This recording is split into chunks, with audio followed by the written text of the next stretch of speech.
विसर सुटला या मैदानातला आणि 36 मध्ये 8 तासांना 8 गाड्या त्यातली एक गाडी बाद झाली त्याने दुसऱ्याला हुलकावणी दिली आणि याला 6 गाड्यामध्ये लढत चालू आहे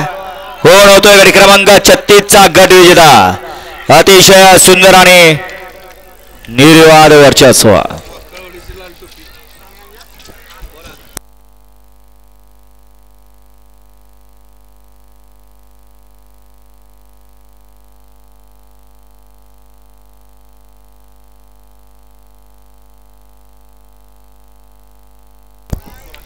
गाडी क्रमांक 36 चा निकाल तास क्रमांक 6 वर रवलेली गाडी श्री गणेश प्रसन्न प्रवीण काशीनाथ पाटील पीजे पाटील ग्रुप सातारा या गाडीचा 1 नंबरला विजय बैलगाडी मालकाचं त्यावरती बसलेला लाल टोपी सोमा ड्रायव्हर वाकळवाडीकरांचं हार्दिक अभिनंदन विजय बैलगाडी मालक आपल्या बैलाची नाव